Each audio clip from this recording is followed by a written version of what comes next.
After tomorrow, you'll be nothing more than a forgotten footnote in our lives. Those were the exact words my daughter's fiancé hissed at me the evening before their wedding. I retreated to my hotel room that night, shattered beyond words. But by midday the next day, the entire celebration had unraveled in spectacular fashion, and the revelation that caused it all left everyone reeling, questioning everything they thought they knew. The night before my daughter's wedding, I had convinced myself that this was the pinnacle of joy for both of us. For 25 years, I had raised Emily alone, navigating the treacherous waters of single parenthood after her father passed away in a tragic car accident when she was just 5. I had juggled to Jobson as a school teacher by day and a freelance editor by night, sacrificing sleep, social life, and any semblance of personal dreams to ensure she never felt the void left by his absence. To me, her wedding wasn't merely a union of two souls. It was validation that despite the grief and grind, I had molded a resilient, compassionate woman who deserved every happiness the world could offer. That evening, I arrived at the rehearsal dinner at the elegant seaside venue, carrying a handmade quilt I had spent months stitching. Each square represented a chapter of Emily's life, fabrics from her childhood dresses, patches from her soccer jerseys, embroidered quotes from letters she wrote me during college. It was my way of weaving our shared history into her new beginning, a tangible reminder for her fiancé, Alexander, of the love that had shaped the woman he was about to marry. Alexander met me at the entrance, his polished demeanor as impeccable as ever-tailored suit, charming grin, the kind of charisma that made people gravitate toward him. But that night, his eyes held a glint of something darker, colder. "Alexander," I said warmly, extending the quilt. "I crafted this for Emily. I thought it might be meaningful for you both to unwrap it together this evening." He barely glanced at it. Instead, he stepped closer, his voice a low murmur that sliced through the festive chatter around us. "After tomorrow," he said, his lips twisting into a subtle sneer, "you'll be nothing more than a forgotten footnote in our lives." The words landed like a physical blow, knocking the air from my lungs. I blinked, certain I had misheard amid the clinking glasses and laughter. "Pardon me, you heard me," he whispered, leaning in so his breath brushed my ear. "You've played your role. You raised Emily through whatever sob story you've clung to all these years. But tomorrow, she becomes my wife, part of my world. And you're obsolete, a relic from a past she doesn't need dragging her down." I stood there, the quilt heavy in my arms, my mind reeling. My throat tightened, words failing me as his gaze bored into mine, unyielding. He tilted his head slightly, as if studying my reaction with detached curiosity. "Frankly, I've put up with you long enough. Emily adores you, blind as she is to your limitations. But I see clearly, you're not fit for the future we're building. So, do yourself a favor and show up tomorrow. Save us the awkwardness." I should have confronted him, demanded an explanation, or at least defended the decades of devotion I had poured into Emily. But in that moment, the weight of exhaustion from years of widowhood, from scraping by on meager savings, from pretending strength when all I felt was fragility, crushed me into silence. He placed a hand on my shoulder, patronizing, like consoling a confused elder. "Go back to your room, Mrs. Thompson. Rest up. Tomorrow will be perfect without your presence to complicate things." I don't recall how I left the venue or the drive back to my modest hotel room across town. What I do remember is collapsing onto the bed, the quilt clutched to my chest, its threads a stark contrast to the unraveling of my heart. Tears streamed down my face as I flipped through the squares, each one evoking memories of Emily's laughter, her triumphs, her tears that I had wiped away alone. And now, this man, the one she professed to love, who was declaring me irrelevant. In the quiet darkness, a spark of defiance ignited amid the pain. "If I'm a forgotten footnote after tomorrow," I murmured to the empty room, "then tomorrow, I won't be there to write myself in." The next morning, I awoke with a resolve that felt both liberating and terrifying. The sun filtered through the curtains, casting a golden glow on the dress I had laid out, a soft lavender gown Emily had helped me pick, saying it brought out the warmth in my eyes. But Alexander's venomous words echoed relentlessly. For the first time in my life, I chose not to sacrifice myself for her happiness. I wouldn't parade into that venue, feigning joy while knowing I was unwanted baggage. As the hours ticked by, my phone lit up with messages. Relatives inquiring about my arrival, friends sharing excited selfies from the venue. And then Emily herself. "Mom, where are you? The photographer wants family shots soon. Can't wait to see you." I stared at the screen, my finger hovering over the reply button, but I set it down instead. By 10 a.m., the calls intensified. Emily's voice in a voicemail cracked with concern. "Mom, are you okay? Alexander mentioned you seemed off last night. Please call back. I need you here." Guilt gnawed at me, but so did the sting of betrayal, not from Emily, but from the man she had chosen. At 11, my brother arrived at the hotel, pounding on the door in his tuxedo. "Laura, what the hell is going on?" he demanded, pushing inside. "The ceremony's in an hour, and Emily's freaking out." "I'm not going," I said flatly, meeting his incredulous stare. "Not going? Have you lost your mind? Your daughter's wedding, your only child." I shook my head, tears welling. "Alexander made it clear last night. He doesn't want me there. Told me I'm not part of their family anymore." My brother's face paled. "He said what?" "Word for word, a forgotten footnote. He wants me out of the picture." He sat heavily on the bed, processing. "That bastard. But Laura, if you don't show, it'll look like you're the one causing drama. Emily will be devastated." "Let it," I replied, my voice steadier than I felt. "I've been the silent supporter too long. If he wants me gone, fine. But I won't pretend." As the clock struck noon, I imagined the guests settling in, the flowers blooming under the coastal sun, the vows about to be exchanged.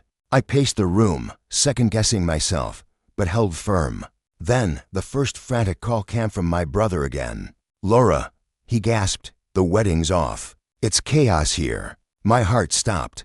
"Off? What happened?" "You won't believe it.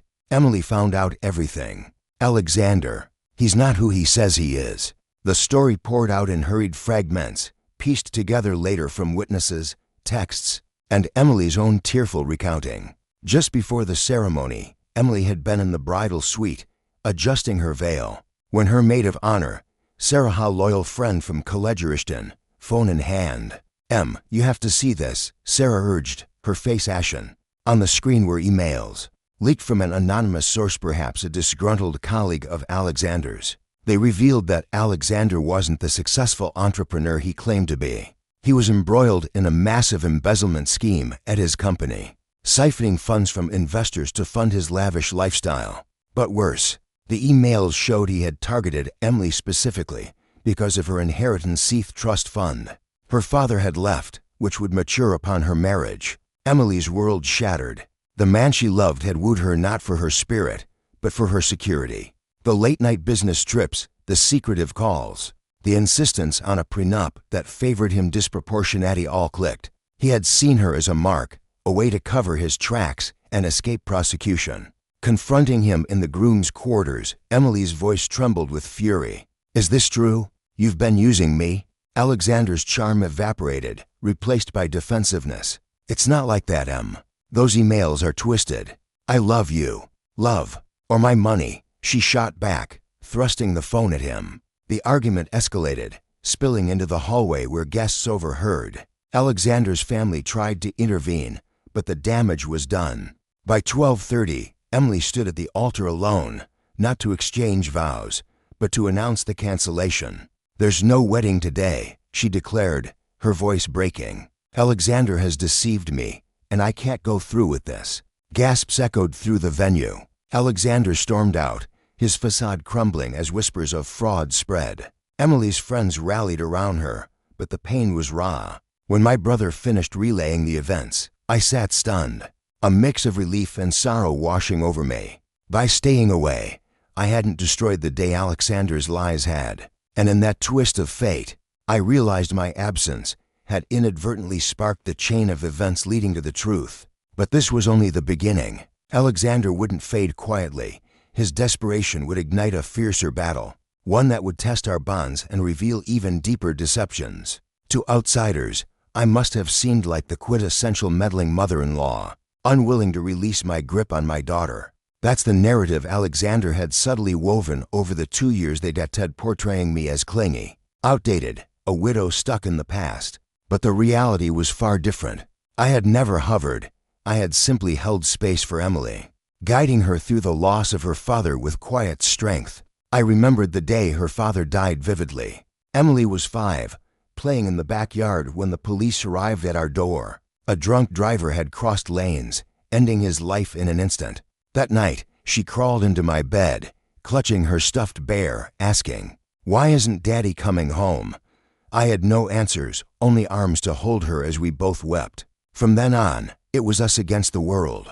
I taught during the day, edited manuscripts at night, and somehow made ends meet. Vacations were rare picnics in the park instead of beaches abroad. But Emily thrived, top of her class, captain of the debate team, earning a scholarship to study journalism. She grew into a woman who was fierce, empathetic, and driven.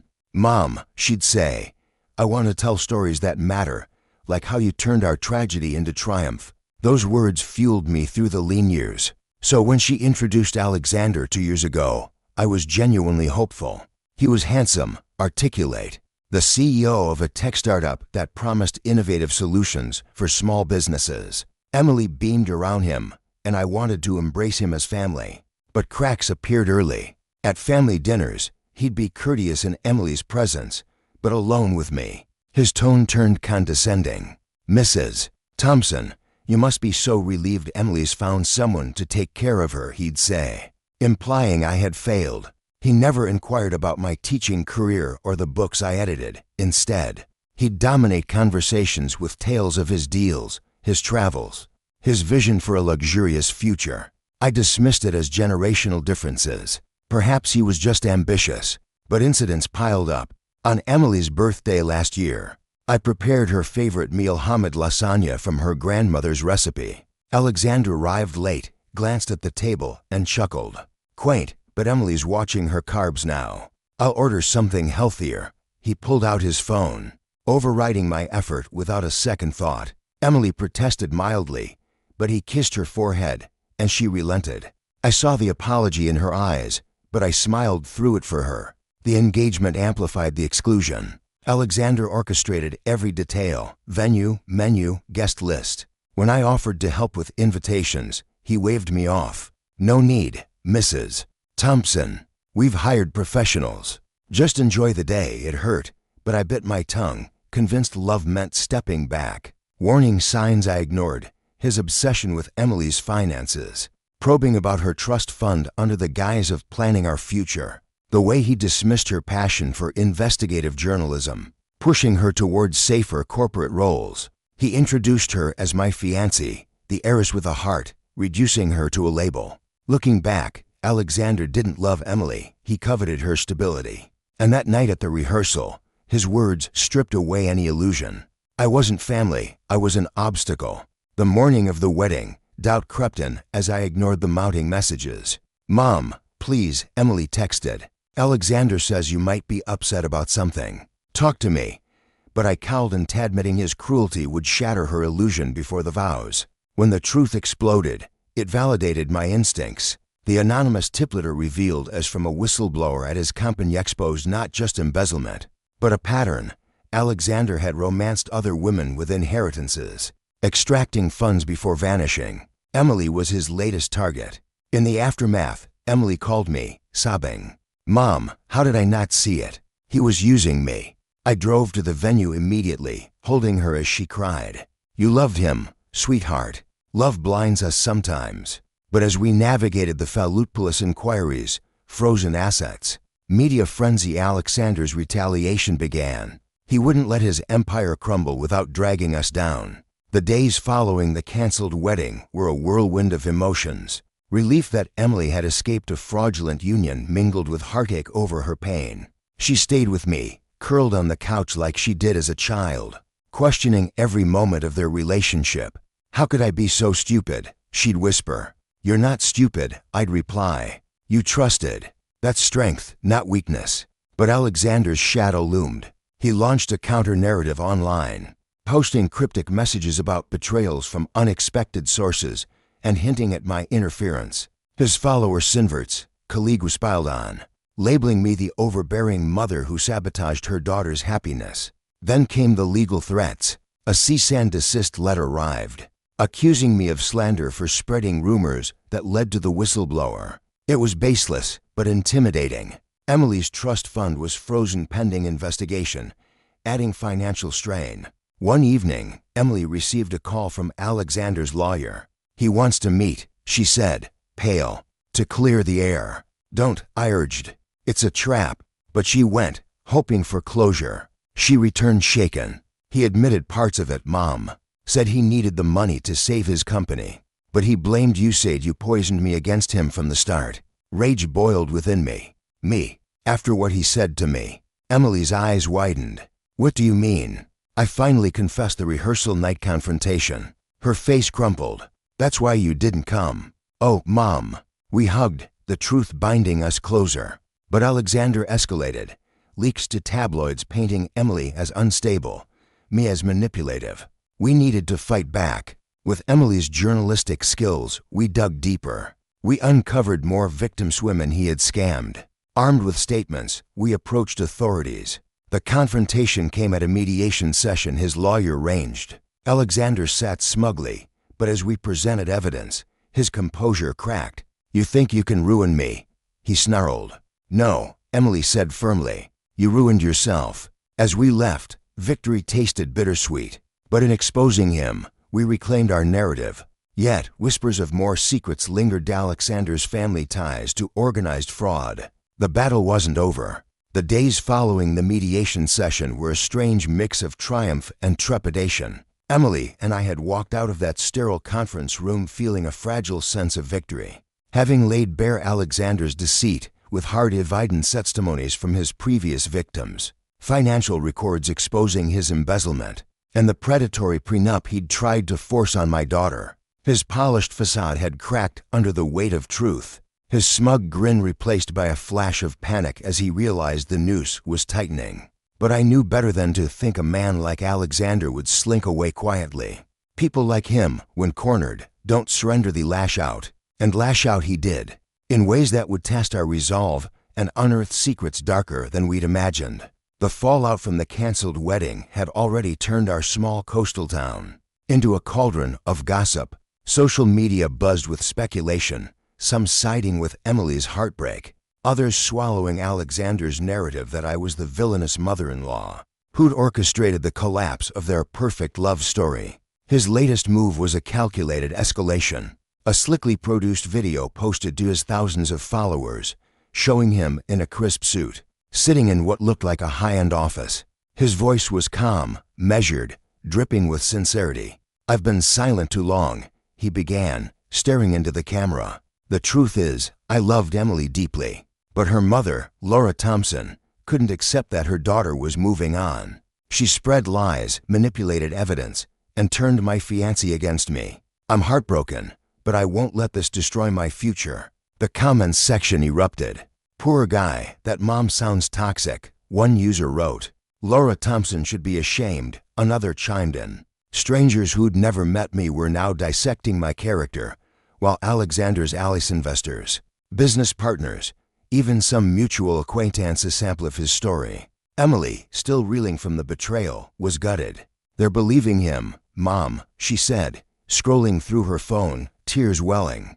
"How can people be so blind?" I took her hand, my own anger simmering, but tempered by years of weathering storms. "Because he's good at this, sweetheart. He's built a career on selling lies. But lies collapse when you shine a light on them." That light, however, was harder to ignite than I'd hoped. Alexander's family wasn't just sitting idly by, they were pulling strings behind the scenes. His father, Richard Langley, was a retired investment banker with connections that ran deep, from local politicians to media outlets. Within days of the mediation, we received another legal notice, this time accusing both Emily and me of defamation and intentional infliction of emotional distress.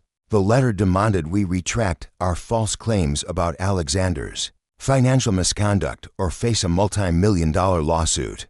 The amount was absurd for beyond anything we could afford, but the intent was clear: intimidate us into silence. Emily's trust fund, still frozen pending the fraud investigation, left us financially vulnerable. My savings, built from years of pinching pennies, were modest at best. The thought of a protracted legal battle was daunting.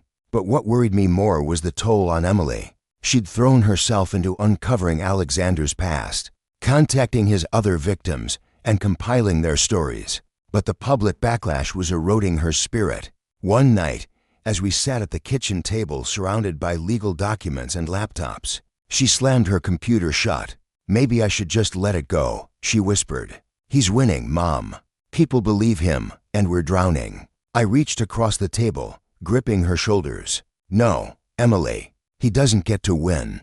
Not after what he did to you, to us. We fight this, not because it's easy, but because it's right." Her eyes searched mine, and for a moment, I saw the little girl who'd clung to me after her father's death, looking for strength I wasn't sure I had. But I found it then, and I'd find it now. "We need help," I said firmly. "We can't do this alone." The next morning, I reached out to Linda, my friend at the law office, who connected us with a pro bono legal aid group specializing in financial fraud cases. Their lead attorney, Rachel Nguyen, was a sharp, no-nonsense woman who'd taken down corporate sharks before. She reviewed our evidence bank statements, victim testimonies, the whistleblower's emails, and nodded grimly. "This guy's a predator," she said, "but he's not untouchable. His family's connections are a problem, though. They've got influence, and they're banking on you backing down." "What do we do?" Emily asked, her voice steadier now. "We go public," Rachel replied. "Not with emotional pleas, but with an airtight case. We file a countersuit for fraud and emotional damages, and we leak the evidence to the press strategically. Alexander's built his empire on perception. We dismantle it the same way." The idea was risky. Going public meant more scrutiny, more judgment, but it also meant exposing the Langley's web of deceit to a wider audience. Emily hesitated. What if it backfires? What if they twist it again? Rachel leaned forward. "They'll try, but we've got the upper hand, truth and documentation. Plus, I've got a contact at a national news outlet who loves a good takedown story." Over the next week, we worked tirelessly with Rachel's team, organizing our evidence into a compelling narrative. Emily's journalistic instincts kicked in, crafting a timeline that linked Alexander's scams to his family's financial troubles. We discovered Richard Langley had been quietly bailing out Alexander's failing ventures for years, using offshore accounts to hide losses.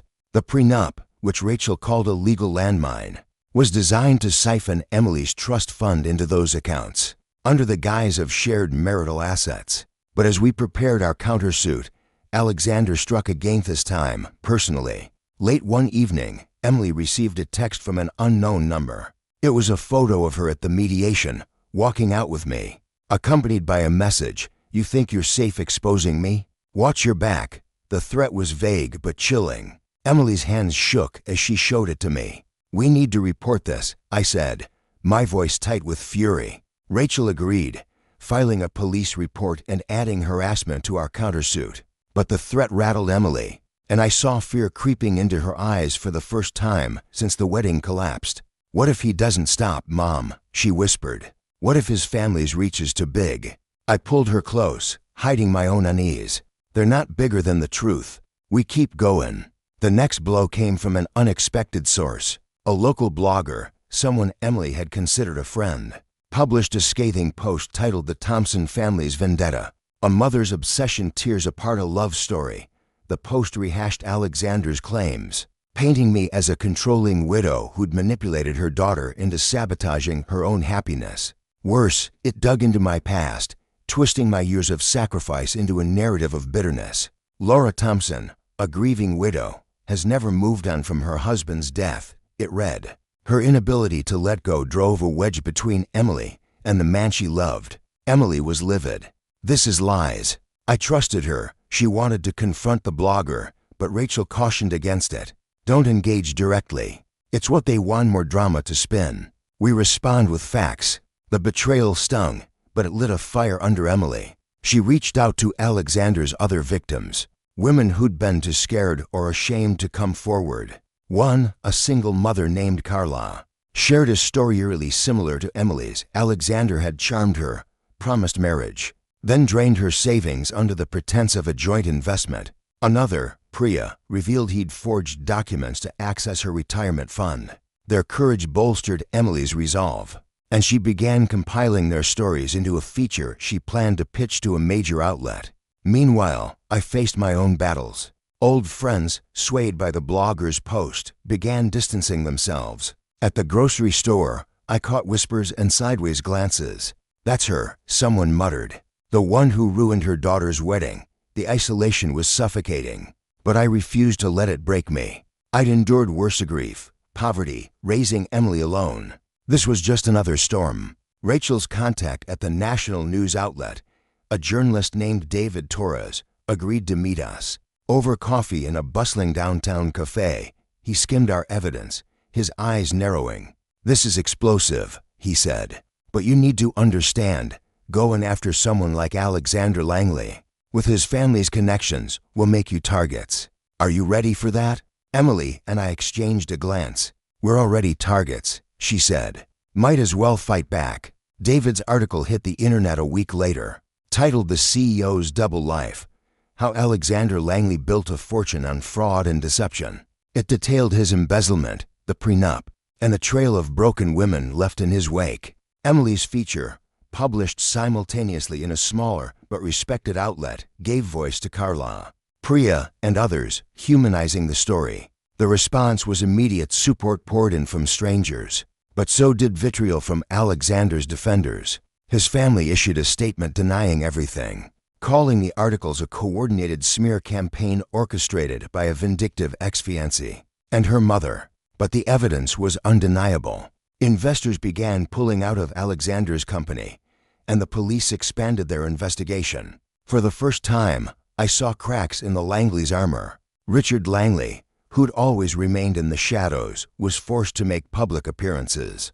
His face strained as he dodged reporters' questions. Yet, Alexander wasn't done. Late one night, my phone rang an unknown caller. I answered, expecting another harassing message, but it was a woman's voice, soft and hesitant. "Mrs. Thompson, my name is Elena. I used to work for Alexander's father. There's something you need to know, something bigger than what's come out." My heart raced. "What is it?" "Not over the phone," she said. "Meet me tomorrow. I'll explain everything." The next day, I met Elena at a quiet park on the edge of town. She was in her late 40s, nervous, clutching a manila envelope. "I worked as Richard Langley's assistant for 10 years, she began. "I saw things, documents, deals that never made sense. Alexander's fraud, it's not just him. It's his father. They're tied to a network, laundering money through shell companies." Emily's trust fund was just a small piece of a much bigger puzzle. She handed me the envelope, filled with photocopies of bank transfers, emails, and ledgers. "I kept these as insurance," she said. "I was scared to come forward, but when I saw your daughter's story, I couldn't stay silent." I stared at the documents, my mind reeling. This wasn't just about Alexander anymore, it was about a criminal empire. "Why now?" I asked. "Because they're planning to disappear," Elena said. "Richard's liquidating assets. They know the walls are closing in." I rushed home to share the documents with Emily and Rachel. Rachel's eyes widened as she scanned them. "This changes everything. If we can verify these, we're not just taking down Alexander, we're exposing a syndicate." But the stakes were higher now. If the Langleys were planning to flee, they'd be desperate. And desperate people are dangerous. That night, as Emily and I locked the doors and double-checked the windows, I couldn't shake the feeling that we'd just stepped into a much deeper war. The next morning, Rachel filed an emergency motion to present Elena's evidence to the authorities. The police, already investigating Alexander, escalated their focus to Richard Langley. But the Langleys weren't idle. A fire broke out at Alexander's officia, mysterious blaze that destroyed key records. Arson was suspected, but no proof linked it to him directly. Emily's trust fund remained frozen, and our legal fees were mounting. Then came the final straw. Emily received an email from Alexander, not a threat this time, but a plea. "Meet me one last time," he wrote. "I'll tell you everything. I owe you that." Against my protests, Emily agreed, desperate for answers. "I need to look him in the eye, Mom," she said. "I need to know why." The meeting was set at a public cafe, with Rachel and me nearby for safety. Emily sat across from Alexander, her posture rigid. He looked haggard, his charm faded. "I didn't want it to end like this," he said. "I did love you, in my way. But my father pushed me. The company was failing, and your trust fund was our lifeline. You used me," Emily said, her voice cold, "and you tried to erase my mother." He flinched. "That was a mistake. I was desperate." "Mistake," she snapped. "You told her she was a footnote." Alexander's eyes darted away. "My father said she'd be a problem. He said we had to cut her out." Emily leaned forward, her voice low. "And the money laundering? The shell companies? Was that your father too?" His face paled. "How do you?" "We know." She cut him off. "And it's over." As she stood to leave, Alexander grabbed her wrist. "Don't do this, Emily. You don't know what they're capable of." Rachel signaled security, and Alexander released her, his hands shaking. We left the cafe, but his words echoed. "You don't know what they're capable of." That night, Emily and I sat in silence, the weight of the fight pressing down. We'd exposed Alexander, but his father's shadow loomed larger. The documents Elena provided were our weapon, but they'd also made us targets. As we prepared for the next Baddeley court hearing, to present the new evidence, they knew the Langleys wouldn't go down without a fight. And I feared the cost of our victory might be higher than we could bear. The revelation that Alexander and his father, Richard Langley, were entangled in a sprawling money laundering network had turned our fight from a personal vendetta into a high-stakes battle against a criminal empire. Emily and I had thought exposing Alexander's deceit at the wedding would be the end. But Elena's documents, those damning ledgers and email chat, opened a door to a far darker truth. As we prepared for the court hearing to present this evidence, the air in our small coastal home grew thick with tension. Every creak of the floorboards, every shadow outside the window, felt like a warning. The Langleys were cornered, and cornered predators don't retreat, strike. The night after Emily's confrontation with Alexander at the cafe, we sat in our living room. The manila envelope of Elena's documents spread across the coffee table. Emily's hands trembled as she sorted through them, her journalistic instincts warring with her fear. "Mom," she said, her voice low, "this isn't just about me anymore. These accounts offshore transfers. Shell companies are linked to people way above Alexander's pay grade. If we push this, we're not just taking him down. We're poking a hornet's nest." I nodded, my own heart pounding. "I know. But if we stop now, they'll bury us. They'll bury everyone they've hurt." Rachel, our attorney, arrived the next morning with a plan. "The hearing's in 3 days," she said, her tone brisk but laced with urgency. "We're presenting Elena's evidence to the judge and requesting federal involvement. This is bigger than local police now. The FBI has been sniffing around Richard Langley for years, but they've never had enough to pin him. Your documents might be the key." Emily's eyes widened. "The FBI? Mom, this is terrifying." "It is," I admitted, squeezing her hand. "But we didn't start this fight. They did. And we're not backing down." The days leading up to the hearing were a blur of preparation. Rachel's team verified Elena's documents, cross-referencing bank records with public financial filings. The ledgers showed millions funneled through shell companies, disguised as legitimate investments. Alexander's startup, which he'd touted as a tech revolution, was a front, siphoning funds to cover his father's debts and fuel their lavish lifestyle. Emily's trust fund, had the wedding gone through, would have been another drop in their bucket, a small but critical piece to keep their scheme afloat. But the Langleys weren't idle. The morning after Rachel filed the motion, our car's tires were slashed. No note, no witnesses, just for gashes in the rubber that felt like a message. Emily wanted to report it, but Rachel cautioned restraint. "They're trying to rattle you. We need to stay focused. The hearing is our shot."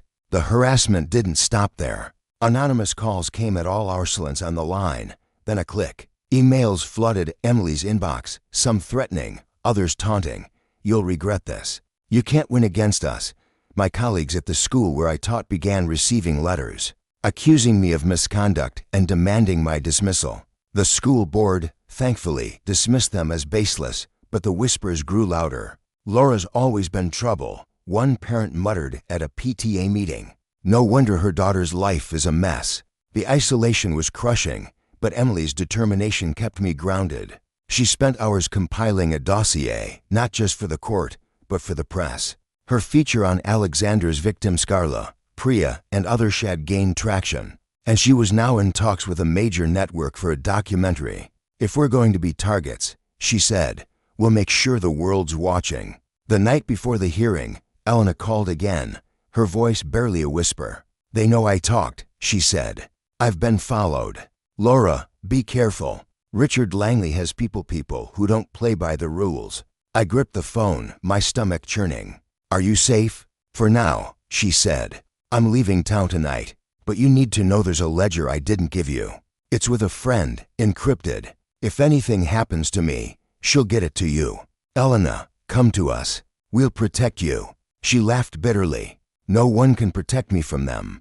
Just finish this." The call ended, leaving me staring into the dark. Emily, overhearing, sat beside me. "Mom, maybe we should stop. This is getting too dangerous." I turned to her, my voice firm despite the fear clawing at me. "If we stop, they win. Not just against us, but against everyone they've hurt. Carla, Priya, Elena, they are counting on us." She nodded, tears in her eyes, and we held each other, the weight of our choice settling like a stone. The hearing was held in a sterile courtroom downtown, the air thick with anticipation. Emily and I sat in the front row, Rachel at the counsel table, stacks of documents before her. Alexander and Richard Langley sat across the aisle, flanked by a team of high-powered attorneys. Alexander's eyes met mine briefly, a flicker of defiance in them, but Richard's gaze was colder, calculating, like a man who'd never lost a game. The judge, a stern woman with gray hair pulled into a tight bun, called the session to order. Rachel presented our case methodically: Alexander's fraud, the prenup, the testimonies of his victims, and now Elena's evidence linking the Langleys to a money laundering network. Gasps rippled through the courtroom as she displayed bank transfers on a projector, each one tying Richard's accounts to offshore entities. The Langleys' attorneys objected repeatedly, claiming the documents were forged.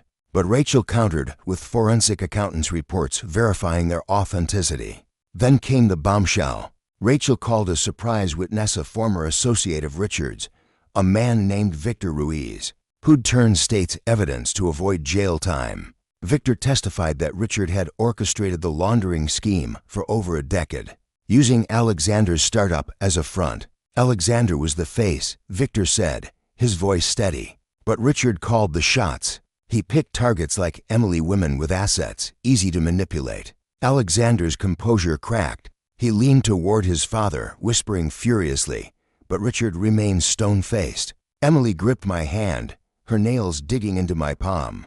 "This is it, Mom," she whispered. "They can't deny this." The judge adjourned for deliberation, but not before issuing a temporary injunction freezing the Langleys' assets, pending a federal investigation. As we left the courtroom, reporters swarmed, cameras flashing. Emily, ever the journalist, faced them head-on, her voice steady. "This isn't just my story," she said. "It's about every woman the Langleys exploited. We're fighting for justice." That night, the news exploded. Headlines screamed, "Tech CEO and father implicated in massive fraud scheme." Social media shifted, with support for Emily and me drowning out the Langleys' defenders. Carla and Priya went public, their interviews adding weight to our case. But victory felt hollow. Elena had vanished, her phone disconnected, and I feared the worst. 2 days later, a package arrived at our doorstep, no return address. Just a USB drive and a note from Elena's friend. The drive contained the encrypted ledger she'd mentioned, detailing transactions linking the Langleys to organized crime figures. Rachel forwarded it to the FBI, who confirmed it was the missing piece they'd needed for years. Arrest warrants were issued for Alexander and Richard, but word came that they'd fled, likely to a country with no extradition treaty. Emily was devastated. "They're gone, Mom. After everything, they just escape." "Not for long," Rachel assured her. "The FBI's on it. They can't hide forever." But the Langleys' absence didn't end the threat. Late one night, our house was broken into. Nothing was stolen, but papers were scattered, and a single note was left on the kitchen table. "You were warned." Emily wanted to move, to hide, but I refused. "This is our home," I said. "They don't get to chase us out." We installed security cameras, hired a private investigator, and kept fighting. Emily's documentary aired a month later, a searing expose that named names and showed faces. It won awards, but more importantly, it inspired more victims to come forward.